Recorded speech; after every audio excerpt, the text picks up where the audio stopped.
ओम शांति 7 जुलाई 2025 प्रातः मुरली बाबा कहते मीठे बच्चे तुम्हें माने बहुत रयाल स्टूडेंट अट। तुमको पिता शिक्षक एवं सद्गुरुंकर स्मृति रे रहिबाकु हेबो, अलौकिक सेवा करिबाकु हेबो। तुम्हें माने बहुत रयाल स्टूडेंट अट।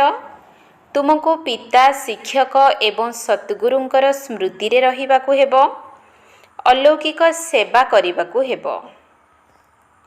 प्रश्न, जेउमाने निजको बेहद्र पाठधारी मने करि चालुछंती सेमानकर लक्षण सुनाओ।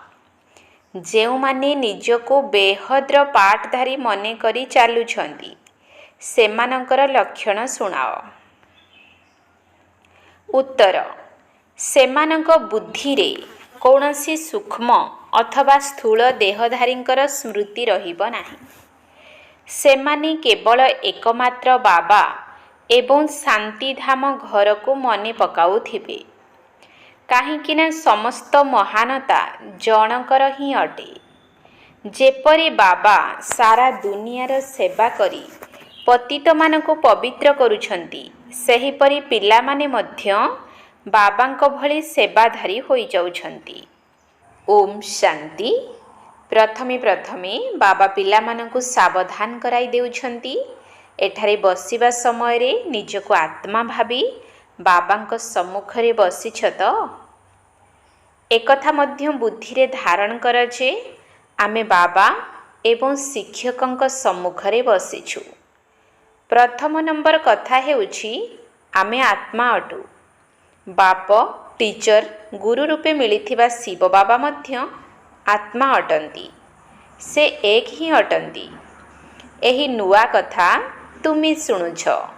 तुमी कहुछ बाबा आमे तो एहाकु कल्प कल्प शुणुछु, तेणु बुद्धि रे एकथा रहु जे बाबा पढ़ाउछंती, आमे आत्मा एही अंग द्वारा शुणुछु।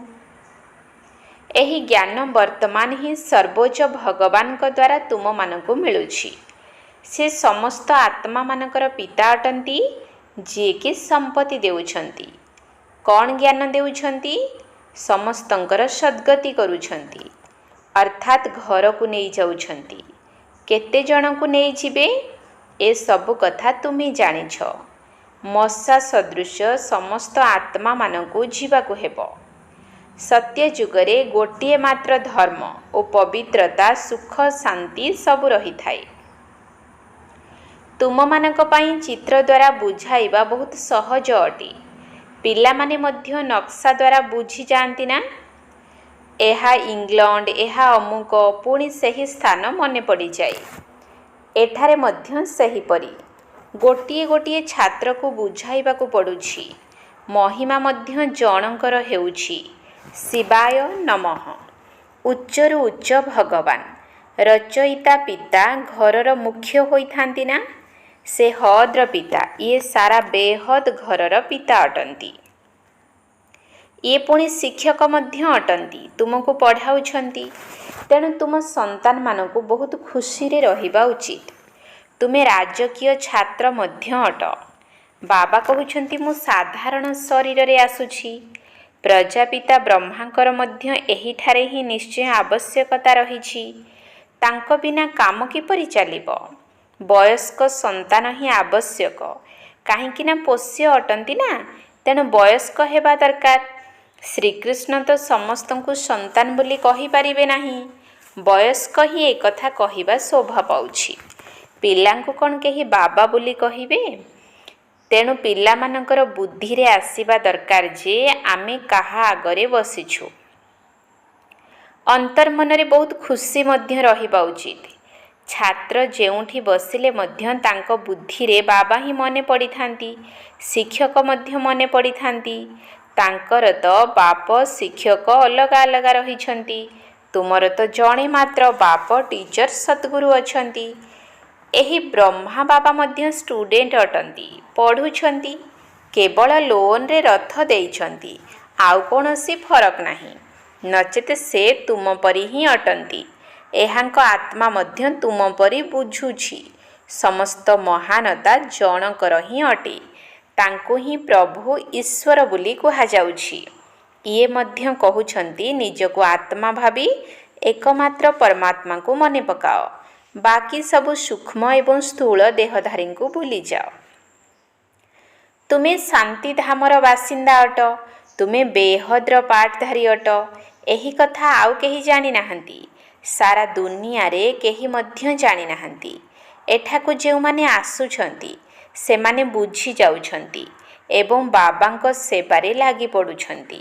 ଈଶ୍ୱରୀୟ ସେବାଧାରୀ ଅଟନ୍ତି ନା? ବାବା ମଧ୍ୟ ସେବା କରିବାକୁ ଆସିଛନ୍ତି। ପତିତମାନଙ୍କୁ ପାବନ କରାଇବାର ସେବା କରୁଛନ୍ତି। ରାଜ୍ୟ ହରାଇ ପୁଣି ଯେତେବେଳେ ଦୁଃଖୀ ହେଉଛନ୍ତି ସେତେବେଳେ ବାବାଙ୍କୁ ଡାକୁଛନ୍ତି। ଯିଏ ରାଜ୍ୟ ଦେଇଥିଲେ ତାଙ୍କୁ ହିଁ ଡାକିବେ ନା। ତୁମେ ସନ୍ତାନମାନେ ଜାଣିଛ ବାବା ସୁଖଧାମର ମାଲିକ କରାଇବାକୁ ଆସିଛନ୍ତି। ଦୁନିଆରେ ଏକଥା କାହାକୁ ଜଣାନାହିଁ। ସମସ୍ତ ଭାରତବାସୀ ଏକ ଧର୍ମର ହିଁ ଅଟନ୍ତି। ଏହା ହିଁ ହେଉଛି ମୁଖ୍ୟ ଧର୍ମ। ତେବେ ନିଶ୍ଚିତ ଯେତେବେଳେ ଏହି ଧର୍ମ ପ୍ରାୟ ଲୋପ ହୋଇଯାଇଥିବ ସେତେବେଳେ ତ ବାବା ଆସି ସ୍ଥାପନ କରିବେ। ପିଲାମାନେ ଜାଣିଛନ୍ତି ଯେ ଭଗବାନ ଯାହାକୁ ସାରା ଦୁନିଆ ଆଲ୍ଲାହ ଗଡ୍ କହି ଡାକୁଛନ୍ତି ସେ ଡ୍ରାମା ଅନୁସାରେ କଳ୍ପପୂର୍ବ ସଦୃଶ୍ୟ ଏଠାକୁ ଆସୁଛନ୍ତି। ଏହା ହେଉଛି ଗୀତାର ଅଧ୍ୟାୟ ଯେଉଁ ସମୟରେ ବାବା ଆସି ସ୍ଥାପନାର କର୍ତ୍ତବ୍ୟ କରୁଛନ୍ତି। ଗାୟନ ମଧ୍ୟ କରାଯାଏ ବ୍ରାହ୍ମଣ ଏବଂ ଦେବୀ ଦେବତା କ୍ଷତ୍ରିୟ କହୁନାହାନ୍ତି।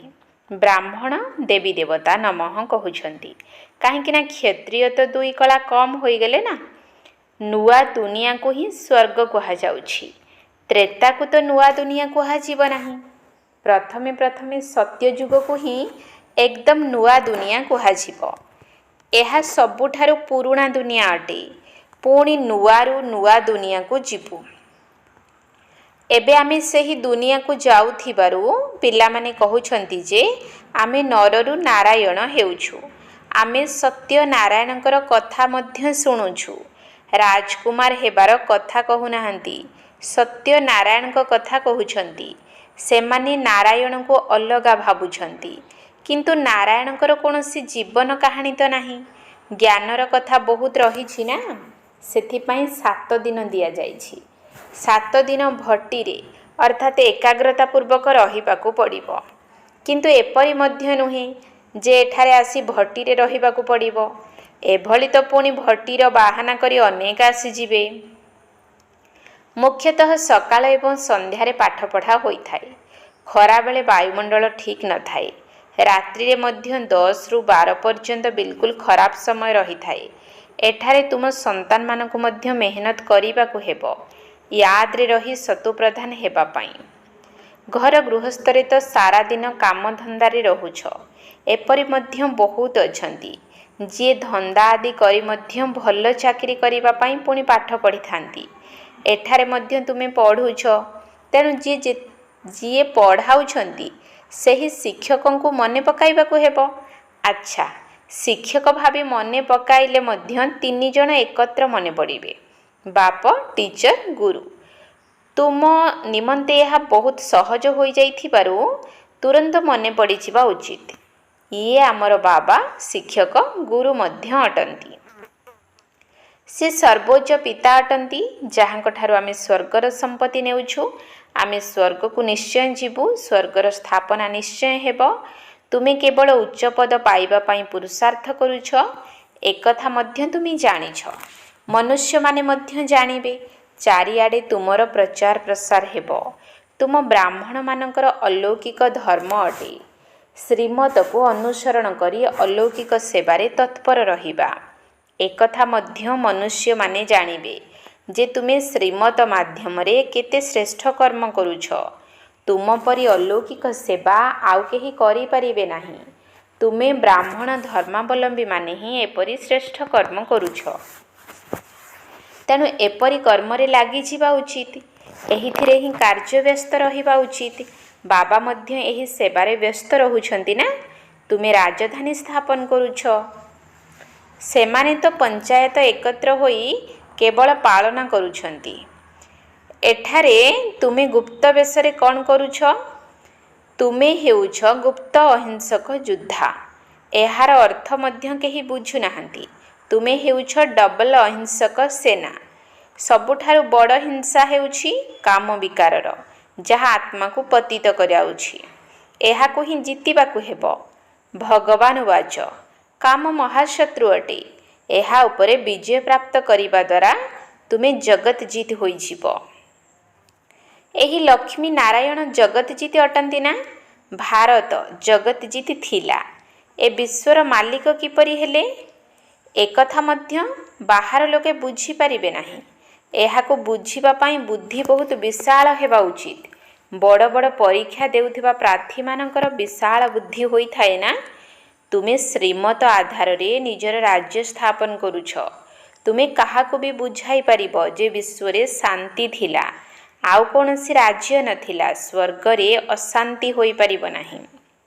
ବହିସ୍ତକୁ ଗାର୍ଡେନ ଅଫ୍ ଆଲ୍ଲାହ କୁହାଯାଉଛି। କେବଳ ବଗିଚା ତ ରହିବ ନାହିଁ, ମନୁଷ୍ୟ ମଧ୍ୟ ରହିବା ଦରକାର ନା। ଏବେ ତୁମେ ସନ୍ତାନମାନେ ଜାଣୁଛ ଆମେ ସ୍ୱର୍ଗର ମାଲିକ ହେଉଛୁ। ତୁମର ମନରେ ବହୁତ ନିଶା ରହିବା ଉଚିତ ଏବଂ ଚିନ୍ତନ ବହୁତ ଉଚ୍ଚ ହେବା ଦରକାର। ତୁମେ ବାହାରର କୌଣସି ସୁଖକୁ ଚାହୁଁନାହଁ। ବର୍ତ୍ତମାନ ତୁମକୁ ବିଲକୁଲ ସାଧାରଣ ଭାବେ ରହିବାକୁ ହେବ। ଏବେ ତୁମେ ଶ୍ୱଶୁର ଘରକୁ ଯାଉଛ। ଏହା ତୁମର ବାପ ଘର ଅଟେ। ଏଠାରେ ତୁମକୁ 2 ଜଣ ପିତା ମିଳିଛନ୍ତି। ଏକ ନିରାକାର ସର୍ବୋଚ୍ଚ ପିତା, ଦ୍ୱିତୀୟ ପୁଣି ସାକାର। ସେ ସାକାରରେ ମଧ୍ୟ ସର୍ବୋଚ୍ଚ ଅଟନ୍ତି। ଏବେ ତୁମେ ଶ୍ୱଶୁର ଘର ବିଷ୍ଣୁପୁରୀକୁ ଯାଉଛ। ତାକୁ କୃଷ୍ଣପୁରୀ କୁହାଯିବ ନାହିଁ। ପିଲାମାନଙ୍କର କୌଣସି ପୁରୀ ନଥାଏ। ବିଷ୍ଣୁପୁରୀ ଅର୍ଥାତ୍ ଲକ୍ଷ୍ମୀ ନାରାୟଣଙ୍କ ପୁରୀ। ତୁମେ ରାଜଯୋଗୀ ଅଟ, ତେବେ ନିଶ୍ଚୟ ନରରୁ ନାରାୟଣ ହେବ। ତୁମେ ହେଉଛ ପ୍ରକୃତ ଈଶ୍ୱରୀୟ ସେବାଧାରୀ। ବାବା ସେହିମାନଙ୍କୁ ପ୍ରକୃତ ଈଶ୍ୱରୀୟ ସେବାଧାରୀ କହୁଛନ୍ତି, ଯିଏକି ଅତି କମ୍ରେ 8 ଘଣ୍ଟା ଆତ୍ମ ଅଭିମାନୀ ରହିବାର ପୁରୁଷାର୍ଥ କରୁଛନ୍ତି। କୌଣସି କର୍ମବନ୍ଧନ ନ ରହିଲେ ହିଁ ସେବାଧାରୀ ହୋଇପାରିବ ଏବଂ କର୍ମାତୀତ ଅବସ୍ଥା ହୋଇପାରିବ। ନରରୁ ନାରାୟଣ ହେବା ପାଇଁ କର୍ମାତୀତ ଅବସ୍ଥା ନିଶ୍ଚୟ ହେବା ଦରକାର। କର୍ମବନ୍ଧନ ଥିଲେ ଦଣ୍ଡ ଭୋଗ କରିବାକୁ ପଡ଼ିବ। ପିଲାମାନେ ନିଜେ ବୁଝିପାରୁଛନ୍ତି ବାବାଙ୍କୁ ମନେ ପକାଇବା କଷ୍ଟସାଧ୍ୟ ଅଟେ। ଉପାୟ ତ ବହୁତ ସହଜ ଅଟେ। କେବଳ ବାବାଙ୍କୁ ୟାଦ କରିବାକୁ ହେବ। ଭାରତର ପ୍ରାଚୀନ ଯୋଗ ପ୍ରସିଦ୍ଧ ଅଟେ। ଯୋଗ ନିମନ୍ତେ ହିଁ ଜ୍ଞାନ ଉଦ୍ଦିଷ୍ଟ, ଯାହାକୁ ବାବା ଆସି ଶିଖାଉଛନ୍ତି। ଶ୍ରୀକୃଷ୍ଣ କ'ଣ ଯୋଗ ଶିଖାଇଥାନ୍ତି କି? ଶ୍ରୀକୃଷ୍ଣଙ୍କୁ ପୁଣି ସ୍ୱଦର୍ଶନ ଚକ୍ର ଦେଇଛନ୍ତି। ଏହି ଚିତ୍ର ମଧ୍ୟ କେତେ ଭୁଲ ଅଟେ। ଏବେ ତୁମକୁ କୌଣସି ଚିତ୍ର ଆଦିକୁ ମନେ ପକାଇବା ଅନୁଚିତ। ସବୁ କିଛି ଭୁଲିଯାଅ। କେଉଁଥିରେ ବୁଦ୍ଧି ନ ଲାଗୁ। ଲାଇନ କ୍ଲିଅର ହେବା ଦରକାର। ଏହା ହେଉଛି ପାଠପଢ଼ାର ସମୟ। ଦୁନିଆକୁ ଭୁଲି ନିଜକୁ ଆତ୍ମା ଭାବି ବାବାଙ୍କୁ ୟାଦ କରିବାକୁ ହେବ। ତେବେ ଯାଇ ପାପ ନାଶ ହେବ। ବାବା କହୁଛନ୍ତି, ପ୍ରଥମେ ତୁମେ ଅଶରୀରୀ ଆସିଥିଲ, ପୁଣି ତୁମକୁ ଯିବାକୁ ହେବ। ତୁମେ ସର୍ବକର୍ମରେ ନିପୁଣ ଅଟ। ସେମାନେ ହଦ୍ର ଅଭିନେତା ଅଟନ୍ତି। ତୁମେ ହେଲ ବେହଦ୍ର ଅଭିନେତା। ଏବେ ତୁମେ ଜାଣୁଛ ଯେ ଆମେ ଅନେକ ଥର ପାଠ କରିଛୁ। ଅନେକ ଥର ତୁମେ ବେହଦ୍ର ମାଲିକ ହୋଇଛ। ଏହି ବେହଦ୍ର ନାଟକରେ ପୁଣି ଛୋଟ ଛୋଟ ନାଟକ ମଧ୍ୟ ଅନେକ ଥର ହେଉଛି। ସତ୍ୟଯୁଗରୁ କଳିଯୁଗ ପର୍ଯ୍ୟନ୍ତ ଯାହା କିଛି ହୋଇଛି ତାହାର ପୁନରାବୃତ୍ତି ହୋଇ ଚାଲିବ। ଆରମ୍ଭରୁ ନେଇ ଅନ୍ତ ପର୍ଯ୍ୟନ୍ତ ସବୁକିଛି ତୁମ ବୁଦ୍ଧିରେ ଅଛି। ମୂଳବତନ, ସୂକ୍ଷ୍ମବତନ ଏବଂ ସୃଷ୍ଟିର ଚକ୍ର, ବାସ୍। ଆଉ କୌଣସି ଧାମ ସହିତ ତୁମର କାମ ନାହିଁ। ତୁମର ଧର୍ମ ବହୁତ ସୁଖଦାୟୀ ଅଟେ। ତାଙ୍କର ଯେତେବେଳେ ସମୟ ଆସିବ ସେତେବେଳେ ସେମାନେ ଆସିବେ। କ୍ରମାନ୍ୱୟରେ ଯେପରି ଆସିଛନ୍ତି ସେହିପରି ପୁଣି ଯିବେ। ଆମେ ଅନ୍ୟ ଧର୍ମର କ'ଣ ବର୍ଣ୍ଣନା କରିବୁ? ତୁମକୁ କେବଳ ଏକମାତ୍ର ବାବା ହିଁ ମନେ ରହିବା ଦରକାର। ଚିତ୍ର ଆଦି ସବୁ ଭୁଲି ଏକମାତ୍ର ବାବାଙ୍କୁ ୟାଦ କରିବାକୁ ହେବ। ବ୍ରହ୍ମା, ବିଷ୍ଣୁ, ଶଙ୍କରଙ୍କୁ ମଧ୍ୟ ନୁହେଁ, କେବଳ ଜଣଙ୍କୁ ମନେ ପକାଅ। ସେମାନେ ଭାବୁଛନ୍ତି ପରମାତ୍ମା ଲିଙ୍ଗ ସଦୃଶ ଅଟନ୍ତି। ଲିଙ୍ଗ ସଦୃଶ କୌଣସି ଜିନିଷ ହୋଇପାରିବ ନାହିଁ। ତେବେ ସେ କିପରି ଜ୍ଞାନ ଶୁଣାଇବେ? କ'ଣ ପ୍ରେରଣା ଦ୍ୱାରା ଲାଉଡ୍ ସ୍ପିକର ରଖିବେ ଯେ ତୁମେ ଶୁଣିବ? ପ୍ରେରଣା ଦ୍ୱାରା ତ କିଛି ହୁଏ ନାହିଁ। ଏପରି ନୁହେଁ ଶଙ୍କରଙ୍କୁ ପଠାଉଛନ୍ତି। ଏସବୁ ଡ୍ରାମାରେ ପୂର୍ବରୁ ନିର୍ଦ୍ଧାରିତ ହୋଇ ରହିଛି। ବିନାଶ ତ ନିଶ୍ଚୟ ହେବ। ଯେପରି ତୁମେ ଆତ୍ମା ମାନେ ଶରୀର ଦ୍ୱାରା କଥା ହେଉଛ, ସେହିପରି ପରମାତ୍ମା ମଧ୍ୟ ତୁମ ସହିତ କଥା ହେଉଛନ୍ତି। ତାଙ୍କର ପାଠ ହିଁ ଦିବ୍ୟ ଅଲୌକିକ ଅଟେ। ପତିତମାନଙ୍କୁ ପାବନ ଏକମାତ୍ର ବାବା ହିଁ କରାଉଛନ୍ତି। କହୁଛନ୍ତି ମୋର ପାଠ ସବୁଠାରୁ ଅଲଗା ଅଟେ। କଳ୍ପ ପୂର୍ବରୁ ଯେଉଁମାନେ ଆସିଥିବେ ସେହିମାନେ ଆସିବେ। ଯାହା କିଛି ବି ଅତୀତ ହୋଇଗଲା ତାହା ଡ୍ରାମା। ଏଥିରେ ଟିକିଏ ହେଲେ ଫରକ ନାହିଁ। ପୁଣି ପୁରୁଷାର୍ଥର ଖିଆଲ ରଖିବାକୁ ହେବ। ଏପରି ନୁହେଁ ଡ୍ରାମା ଅନୁସାରେ ଆମର କମ୍ ପୁରୁଷାର୍ଥ ହେଉଛି, ପୁଣି ତ ପଦ ମଧ୍ୟ ବହୁତ କମ୍ ହୋଇଯିବ। ପୁରୁଷାର୍ଥକୁ ତୀବ୍ର କରିବା ଉଚିତ। ସବୁକିଛି ଡ୍ରାମା ଉପରେ ଛାଡ଼ିଦେବା ଉଚିତ ନୁହେଁ। ନିଜର ୟାଦର ଚାର୍ଟକୁ ଦେଖ ଓ ବୃଦ୍ଧି କର। ନୋଟ୍ କର, ଆମର ଚାର୍ଟ ବଢ଼ୁଛି ତ, କମ୍ ହେଉନାହିଁ ତ। ବହୁତ ଖବରଦାର ରହିବା ଉଚିତ। ଏଠାରେ ତୁମେ ବ୍ରାହ୍ମଣ ସଙ୍ଗରେ ରହିଛ। ବାହାରେ ସବୁ କୁସଙ୍ଗ ଅଟେ। ସେମାନେ ସମସ୍ତେ ଓଲଟା ହିଁ ଶୁଣାଇଥାନ୍ତି। ଏବେ ବାବା ତୁମକୁ କୁସଙ୍ଗରୁ ବାହାର କରୁଛନ୍ତି। ମନୁଷ୍ୟମାନେ କୁସଙ୍ଗରେ ପଡ଼ି ନିଜର ଚାଲିଚଳନ ଆଦି ସବୁ ବଦଳାଇ ଦେଇଛନ୍ତି। ବେଶ ପୋଷାକ ମଧ୍ୟ ବଦଳାଇ ଦେଇଛନ୍ତି। ଏହା ମଧ୍ୟ ଯେପରି ନିଜ ଧର୍ମର ଅପମାନ କରିଛନ୍ତି। ଦେଖ କିପରି କେଶ ସଜାଉଛନ୍ତି। ଦେହ ଅଭିମାନ ଆସିଯାଉଛି। 100-150 ଟଙ୍କା ଦେଉଛନ୍ତି କେବଳ କେଶ ସଜାଇବା ପାଇଁ। ଏହାକୁ ଅତି ଦେହ ଅଭିମାନ ବୋଲି କୁହାଯାଉଛି। ସେମାନେ ପୁଣି କେବେ ହେଲେ ଜ୍ଞାନ ଧାରଣ କରିପାରିବେ ନାହିଁ। ବାବା କହୁଛନ୍ତି ବିଲକୁଲ ସାଧାରଣ ହୁଅ। ଅଧିକ ଦାମର ଶାଢ଼ୀ ପିନ୍ଧିବା ଦ୍ୱାରା ମଧ୍ୟ ଦେହ ଅଭିମାନ ଆସିଥାଏ। ଦେହ ଅଭିମାନ ଦୂର କରିବା ପାଇଁ ସବୁ ହାଲୁକା କରିଦେବା ଉଚିତ। ଭଲ ଜିନିଷ ଦେହ ଅଭିମାନରେ ଆଣିଥାଏ। ତୁମେ ବର୍ତ୍ତମାନ ବନ ବାହାରେ ଅଛ ନା? ପ୍ରତ୍ୟେକ ଜିନିଷରୁ ମୋହ ହଟାଇବାକୁ ହେବ। ବହୁତ ସାଧାରଣ ରହିବାକୁ ହେବ। ବିବାହ ଆଦିରେ ସମ୍ପର୍କ ରକ୍ଷା କରିବା ପାଇଁ ରଙ୍ଗୀନ କପଡ଼ା ପିନ୍ଧି କରି ଯାଅ। ନାମକୁ ମାତ୍ର ପିନ୍ଧିଲ, ପୁଣି ଘରକୁ ଆସି ଓହ୍ଲାଇ ଦେଲ। ତୁମକୁ ତ ବାଣୀରୁ ଉର୍ଦ୍ଧ୍ୱକୁ ଯିବାକୁ ହେବ। ବାନପ୍ରସ୍ଥୀ ଧଳା ବସ୍ତ୍ର ପିନ୍ଧିଥାନ୍ତି। ତୁମେ ଛୋଟ ବଡ଼ ସମସ୍ତେ ବାନପ୍ରସ୍ଥୀ ଅଟ। ଛୋଟ ପିଲାମାନଙ୍କୁ ମଧ୍ୟ ଶିବ ବାବାଙ୍କର ୟାଦ କରାଇବା ଉଚିତ। ଏହିଥିରେ ହିଁ କଲ୍ୟାଣ ରହିଛି। ବାସ୍, ଆମକୁ ଏବେ ଶିବ ବାବାଙ୍କ ପାଖକୁ ଯିବାକୁ ହେବ। ଆଚ୍ଛା, ମିଠା ମିଠା ଶିକିଲଧେ ସନ୍ତାନମାନଙ୍କ ପ୍ରତି ମାତା ପିତା ବାପଦାଦାଙ୍କର ମଧୁର ସ୍ନେହ ସମ୍ପନ୍ନ ଶୁଭେଚ୍ଛା ଏବଂ ସୁପ୍ରଭାତ। ଆତ୍ମିକ ପିତାଙ୍କର ଆତ୍ମିକ ସନ୍ତାନମାନଙ୍କୁ ନମସ୍ତେ। ଆତ୍ମିକ ସନ୍ତାନମାନଙ୍କର ଆତ୍ମିକ ବାପଦାଦାଙ୍କୁ ନମସ୍ତେ ନମସ୍ତେ ନମସ୍ତେ। ସୁପ୍ରଭାତ। ଧାରଣା ପାଇଁ ମୁଖ୍ୟ ସାର। 1 ନମ୍ବର ପଏଣ୍ଟ। ସର୍ବଦା ଧ୍ୟାନ ରହୁଛି ମୋର କୌଣସି ବି ଚାଲିଚଳଣି ଦେହ ଅଭିମାନ ଯୁକ୍ତ ନ ହେଉ। ବହୁତ ସାଧାରଣ ଭାବରେ ରହିବାକୁ ହେବ। କୌଣସି ବି ଜିନିଷରେ ମମତ୍ୱ ରଖିବାର ନାହିଁ। କୁସଙ୍ଗଠାରୁ ନିଜକୁ ଦୂରେଇ ରଖିବାକୁ ହେବ। ସର୍ବଦା ଧ୍ୟାନ ରହୁ ଯେ ମୋର କୌଣସି ବି ଚାଲିଚଳଣି ଦେହ ଅଭିମାନ ଯୁକ୍ତ ନ ହେଉ। ବହୁତ ସାଧାରଣ ଭାବରେ ରହିବାକୁ ହେବ। କୌଣସି ବି ଜିନିଷରେ ମମତ୍ୱ ରଖିବାର ନାହିଁ। କୁସଙ୍ଗଠାରୁ ନିଜକୁ ଦୂରେଇ ରଖିବାକୁ ହେବ। 2 ନମ୍ବର ପଏଣ୍ଟ। ଯୋଗର ମେହନତ ଦ୍ୱାରା ସମସ୍ତ କର୍ମବନ୍ଧନକୁ ସମାପ୍ତ କରି କର୍ମାତୀତ ହେବାକୁ ପଡ଼ିବ। ଅତି କମରେ 8 ଘଣ୍ଟା ଆତ୍ମ ଅଭିମାନୀ ହୋଇ ରହି ପ୍ରକୃତ ଈଶ୍ୱରୀୟ ସେବାଧାରୀ ହେବାକୁ ପଡ଼ିବ। ଯୋଗର ମେହନତ ଦ୍ୱାରା ସମସ୍ତ କର୍ମବନ୍ଧନକୁ ସମାପ୍ତ କରି କର୍ମାତୀତ ହେବାକୁ ପଡ଼ିବ। ଅତି କମରେ 8 ଘଣ୍ଟା ଆତ୍ମ ଅଭିମାନୀ ହୋଇ ରହି ପ୍ରକୃତ ଈଶ୍ୱରୀୟ ସେବାଧାରୀ ହେବାକୁ ପଡ଼ିବ। ବରଦାନ। ବିଶାଳ ବୁଦ୍ଧି ଏବଂ ବିଶାଳ ହୃଦୟ ଦ୍ୱାରା ନିଜର ପଣିଆର ଅନୁଭୂତି କରାଉଥିବା ମାଷ୍ଟର ରଚୟିତା ହୁଅ।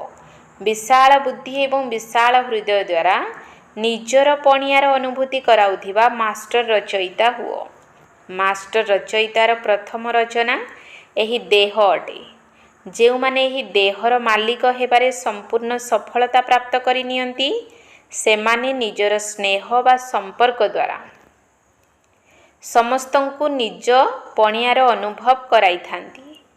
ସେହି ଆତ୍ମାର ସମ୍ପର୍କରେ ଆସୁଥିବା ଆତ୍ମାମାନଙ୍କୁ ସୁଖର, ଦାତା ପଣିଆର, ଶାନ୍ତିର, ପ୍ରେମର, ଆନନ୍ଦର, ସହଯୋଗର, ସାହସର ଉତ୍ସାହ ଏବଂ ଉଦ୍ଦୀପନାର କୌଣସି ନା କୌଣସି ବିଶେଷତାର ଅନୁଭୂତି ହୋଇଥାଏ। ସେହିମାନଙ୍କୁ ହିଁ କୁହାଯାଏ ବିଶାଳ ବୁଦ୍ଧି ବିଶାଳ ହୃଦୟ ସମ୍ପନ୍ନ ଆତ୍ମା। ସ୍ଲୋଗାନ ଉମଙ୍ଗ ଉତ୍ସାହର ଡେଣା ଦ୍ୱାରା ସର୍ବଦା ଉଡ଼ିବା କଳାର ଅନୁଭୂତି କରାଇ ଚାଲ। ଉମଙ୍ଗ ଉତ୍ସାହର ଡେଣା ଦ୍ୱାରା ସର୍ବଦା ଉଡ଼ିବା କଳାର ଅନୁଭୂତି କରାଇ ଚାଲ। ଅବ୍ୟକ୍ତି ଇଶାରା ସଂକଳ୍ପ ଶକ୍ତିକୁ ଜମା କରି ଶ୍ରେଷ୍ଠ ସେବାର ନିମିତ୍ତ ହୁଅ। ସଂକଳ୍ପ ଶକ୍ତିକୁ ଜମା କରି ଶ୍ରେଷ୍ଠ ସେବାର ନିମିତ୍ତ ହୁଅ। ନିଜକୁ ଶ୍ରେଷ୍ଠ ସଂକଳ୍ପରେ ସମ୍ପନ୍ନ କରିବା ପାଇଁ ଘର ଗୃହସ୍ଥରେ ଟ୍ରଷ୍ଟି ଅର୍ଥାତ୍ ନିମିତ୍ତ ହୋଇ ରୁହ। ଟ୍ରଷ୍ଟି ହେବା ଅର୍ଥ ଡବଲ ଲାଇଟ୍ ଫରିସ୍ତା ହେବା। ଏହିଭଳି ପିଲାମାନଙ୍କର ପ୍ରତ୍ୟେକ ଶ୍ରେଷ୍ଠ ସଂକଳ୍ପ ସଫଳ ହୋଇଥାଏ। ପିଲାମାନଙ୍କର ଗୋଟିଏ ଶ୍ରେଷ୍ଠ ସଂକଳ୍ପ ଆଧାରରେ ବାବାଙ୍କ ଦ୍ୱାରା 1000 ଶ୍ରେଷ୍ଠ ସଂକଳ୍ପ ରୂପୀ ଫଳ ପ୍ରାପ୍ତ ହୋଇଥାଏ। ଗୋଟିଏ